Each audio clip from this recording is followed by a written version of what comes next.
Dans le jeu Écosystème, chaque joueur est un zoologiste qui a une responsabilité immense, soit celle de repeupler différents écosystèmes avec les mammifères appropriés à l'écosystème.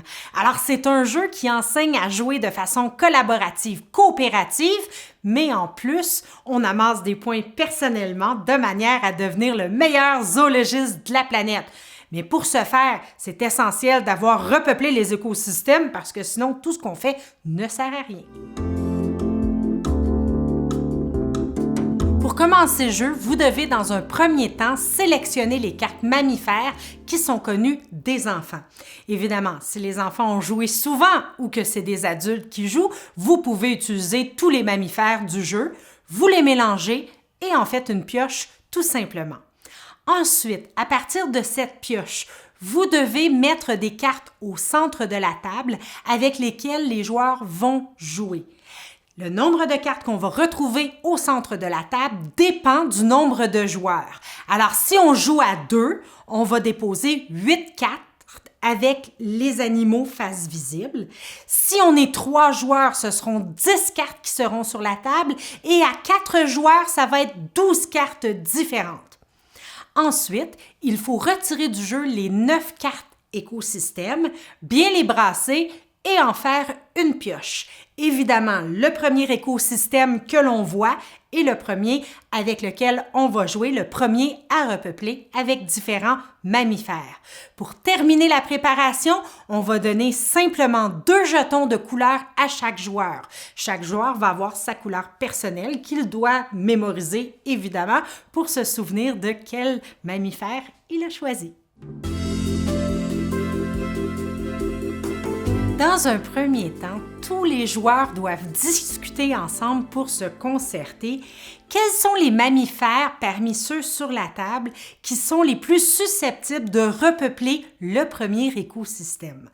Quand la discussion a bien été effectuée, le premier joueur va mettre un de ses jetons avec sa couleur à lui sur un des mammifères qu'il croit approprié. Le deuxième va faire de même et ainsi de suite. Si jamais un joueur évalue que non, il n'y a aucun mammifère sur la table en mesure de repeupler l'écosystème, il peut tout simplement passer son tour pour attendre la seconde vague. Mais dans ce cas-là, dans la seconde vague, qu'il y ait des mammifères ou pas qui sont susceptibles de repeupler l'écosystème, le joueur n'a pas le choix, il doit absolument utiliser ces 2 jetons. Alors, une fois que tous les joueurs ont mis leur premier jeton sur les mammifères, on va retirer toutes les cartes mammifères sans jetons et on va remettre des nouveaux mammifères. Et les joueurs vont reprendre exactement le même processus, c'est-à-dire tour à tour, mettre leur second jeton de couleur sur un mammifère qui va susceptible de repeupler l'écosystème. Évidemment, ce jeu-là est collaboratif, fait qu'on peut toujours discuter et jaser entre nous parce que le but est aussi d'apprendre évidemment et de débattre des idées. Alors, une fois que c'est fait, on va encore une fois retirer les mammifères qui n'ont pas de jetons et chaque joueur va récupérer ces 2 mammifères sur lesquels il y a les jetons de sa couleur à lui. À ce moment-là, tous les joueurs vont travailler en même temps. C'est-à-dire que chaque joueur va pouvoir prendre 3 jetons nourriture qui sont, à son avis, de la nourriture appropriée pour les 2 mammifères qu'ils ont. Alors, on en a 3, alors ça donne un jeton de chance. Si on n'est pas certain, il y a un des 2 mammifères qui peut avoir 2 jetons. Comme ça, on maximise les chances de faire des points et d'être en mesure de repeupler les écosystèmes. Ensuite, chaque joueur va prendre 2 jetons diurne-nocturne pour le mettre du bon côté sur l'animal. Une fois que tous les joueurs ont terminé, chaque joueur, tour à tour, va prendre un premier animal, le nommer. Si c'est fait correctement, il gagne 1 point. Ensuite, il va vérifier à l'endos, est-ce que l'aliment choisi est bel et bien un aliment que ce mammifère-là mange? Si c'est le cas, il a le droit à un 2e jeton. Ensuite, si effectivement le mammifère est susceptible de repeupler l'écosystème, un autre jeton. Et finalement, un 4e jeton si le bon jeton diurne-nocturne a été choisi. Alors, le joueur a la possibilité de faire 4 points par carte. Une fois que c'est terminé, chaque joueur qui est parvenu à identifier le mammifère qui peuple le bon écosystème et que ce mammifère-là a bien été nourri, parce que si on ne nourrit pas, il ne peut pas survivre, fait qu'il ne pourra pas repeupler quoi que ce soit.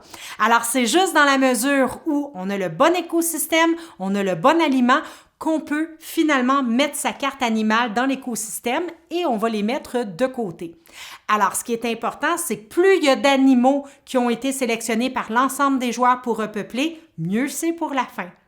On va reprendre le même processus à 3 reprises.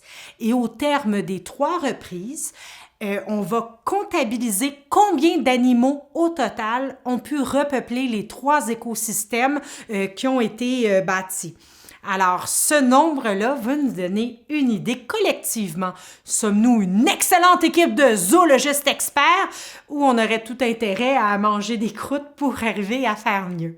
Puis finalement, chaque joueur va comptabiliser les points qu'il a fait durant la partie pour voir si dans l'équipe, quel est le meilleur zoologiste parmi tout le monde. Alors, c'est un jeu qui est très rigolo, qui est très amusant et dans lequel on apprend incroyablement.